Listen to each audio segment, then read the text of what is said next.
Imagine this. You're sitting in a polished boardroom in Langley, Virginia. A small group of men, suits, ties, dead eyes, pass around a black folder marked Top Secret. Inside, a plan to eliminate a world leader, not through diplomacy, not through sanctions, through death. Quiet, surgical, untraceable. This isn't a spy thriller. It's real. For decades, the Central Intelligence Agency has operated in the shadows, conducting covert missions to protect what they defined as American interests. Sometimes that meant gathering intel, sometimes it meant propping up regimes, and sometimes it meant pulling the trigger. The CIA has tried to remove, destabilize, or outright assassinate dozens of leaders across the globe, often under the radar, often without success, and almost always without accountability. And while many of these plots sound like the stuff of Hollywood, exploding cigars, poisoned wetsuits, hired mafiosos, they're not fiction. They're declassified, documented, confirmed.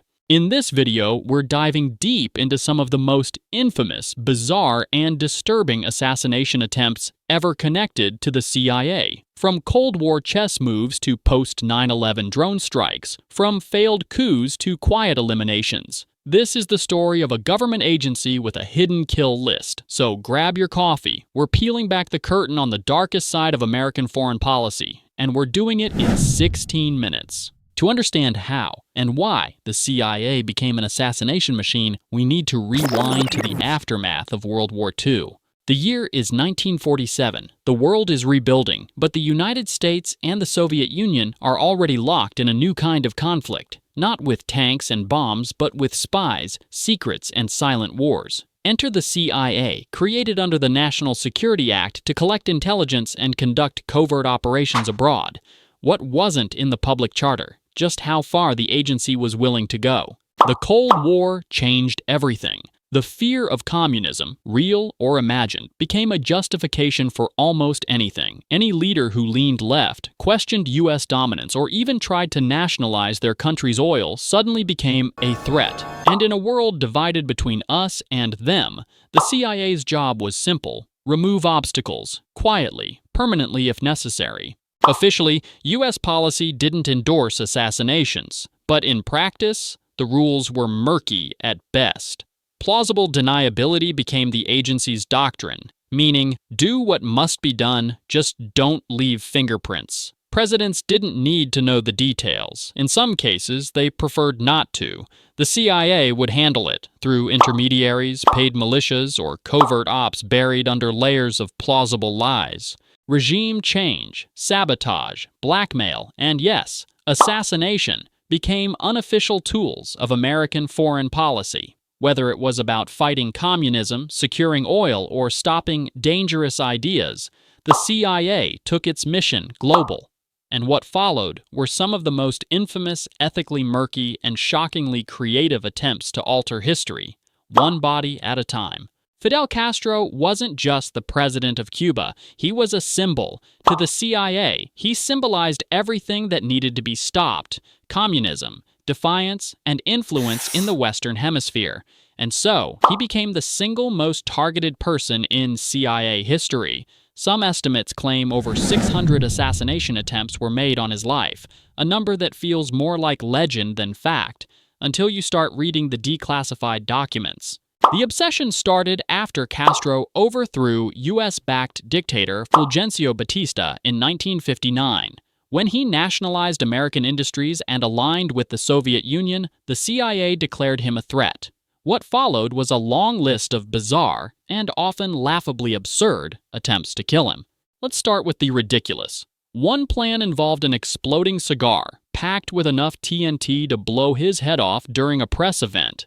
Another involved a contaminated diving suit, meant to infect him with a deadly skin disease while he enjoyed one of his favorite hobbies. There was even an attempt to spray his broadcast studio with LSD, hoping to make him act erratic on live television and lose credibility with the Cuban public. But the CIA wasn't just clowning around. Behind the theatrics were darker, more serious plots. They recruited mafia hitmen to poison Castro's food or slip him a deadly pill. They approached Castro's former lover, Marita Lorenz, and asked her to deliver a toxin hidden in cold cream. She later backed out, saying she couldn't go through with it. The most famous failure came during Operation Mongoose, a covert CIA-led campaign in the early 1960s. The operation involved sabotage, psychological warfare, and assassination, and none of it worked. Castro survived every single attempt. Publicly, he mocked the CIA. Privately, he tightened his inner circle and altered his daily routines constantly. No one, not even his most trusted allies, knew where he'd be sleeping each night. He once joked, "If surviving assassination attempts were an Olympic event, I'd have a gold medal." He wasn't wrong. To the CIA, Castro was the ultimate puzzle, one that refused to be solved. But their obsession with him would shape their methods and haunt U.S.-Latin America relations for decades. If Fidel Castro was the most hunted man in the Western Hemisphere, Patrice Lumumba was the most dangerous man in Africa, at least according to the CIA. In 1960, the Congo had just gained independence from Belgium, and Lumumba, a charismatic nationalist, was elected as the country's first prime minister. But his vision for the Congo's future didn't align with U.S. or Belgian interests. He wanted control of his own country's resources. He spoke out against colonialism. And worst of all, from a Cold War perspective, he wasn't anti-Soviet enough. Within weeks of taking office, Lumumba was labeled a communist sympathizer, a dangerous wild card in the heart of Africa. The CIA saw him as a potential Soviet beachhead in the continent. The solution? Eliminate him. In August 1960, the CIA's then chief in Congo, Larry Devlin, received direct orders from Washington: remove Lumumba from power permanently. That wasn't a political suggestion, it was an assassination directive. A poison kit was delivered from Langley, including a tube of toxic toothpaste designed to be slipped into Lumumba's personal effects. It would kill him slowly, leaving little trace. But Devlin never followed through. He claimed the situation on the ground was too unstable and the operation too risky. It didn't matter. On January 17, 1961, Lumumba was captured by rival Congolese factions, handed over to Belgian forces, and executed by firing squad. His body was dismembered, dissolved in acid, and his remains scattered, a fate designed to erase his legacy. The CIA didn't pull the trigger, but they knew it was coming. They had helped create the political chaos that led to his capture. They had collaborated with Belgian intelligence. They had made their intentions clear. Years later, declassified documents and Senate hearings confirmed the U.S. played a significant role in the events surrounding Lumumba's death. And just like that, one of Africa's brightest post-colonial leaders was extinguished, not by war, but by fear, foreign interference, and the silent mechanics of Cold War geopolitics. By the 1950s, Rafael Trujillo had ruled the Dominican Republic with an iron fist for over 3 decades. He was a brutal dictator, responsible for tens of thousands of deaths, but for years, he was Washington's man in the Caribbean. That relationship started to fracture in the late 1950s. Trujillo had become unpredictable. He clashed with neighboring governments, attacked journalists abroad, and even orchestrated the attempted assassination of Venezuela's president. He was becoming a liability. And in Cold War politics, liabilities didn't last long. The CIA began discreetly exploring options, not necessarily to stage a coup, but to support those already planning one. In intelligence terms, it's called facilitating the environment, and in Trujillo's case, the CIA facilitated plenty. In early 1961, the agency supplied Dominican dissidents with rifles, pistols, and communication equipment, all smuggled in secretly. The plan wasn't officially labeled an assassination, but the weapons were clearly intended for one.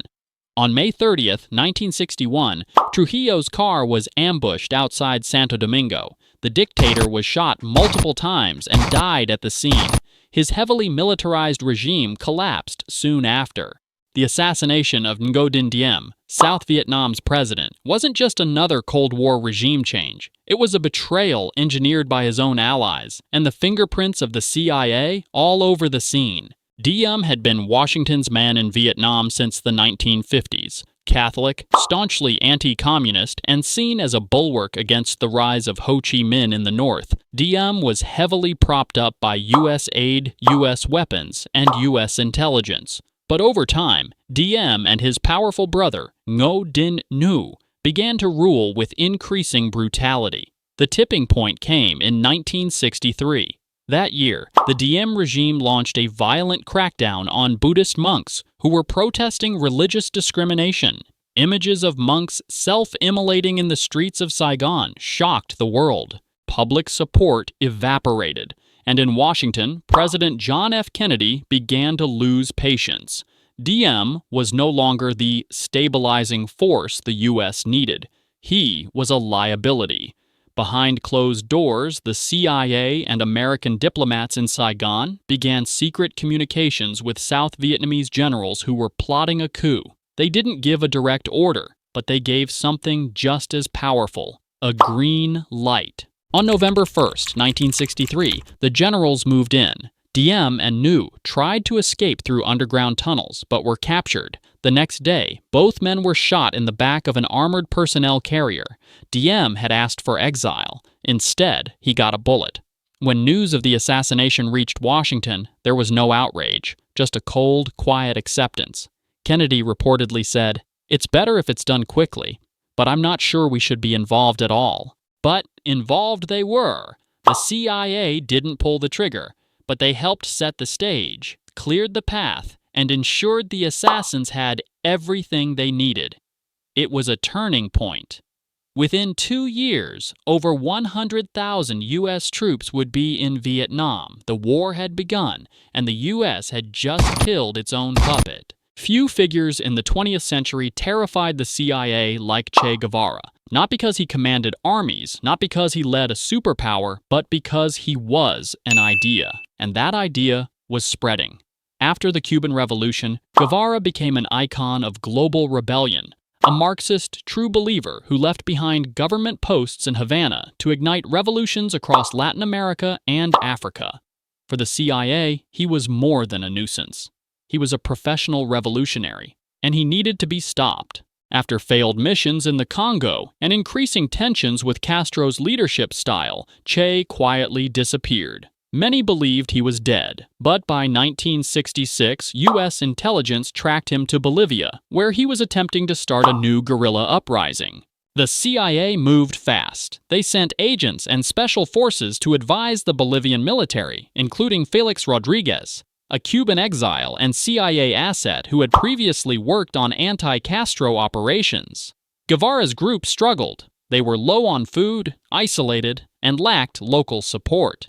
On October 8, 1967, he was captured during a firefight in the Bolivian jungle, wounded, disarmed, and surrounded. The next day, Che Guevara was executed, shot point blank in a small schoolhouse in the village of La Higuera. Officially, Bolivia claimed he died in battle, but Rodriguez later admitted that Washington wanted Che dead, not imprisoned. Before his death, Che reportedly told his executioner, "I know you've come to kill me. Shoot, coward, you're only going to kill a man." And in that moment, the CIA helped eliminate not just a fighter, but a symbol. Yet even in death, Guevara's image grew stronger.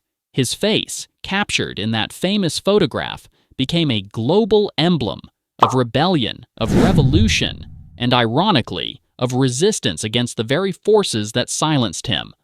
The CIA had won the battle, but in many ways, they lost the war of ideas. When it came to Saddam Hussein, the CIA's relationship with him was complicated and deadly. In the 1960s, before Saddam became Iraq's president, the CIA allegedly supported a Ba'ath Party coup that helped bring his faction to power. But by the 1990s, the relationship had soured badly. After the Gulf War in 1991, Saddam was public enemy number one. He had defied the U.S., invaded Kuwait, and survived Operation Desert Storm with his regime intact. That didn't sit well in Washington, and quietly, the CIA began working on ways to remove him, one way or another. But this wasn't the 1960s anymore. International law was firmer. The CIA couldn't just kill a foreign leader without triggering global outrage, or worse, war, so they pivoted to covert action.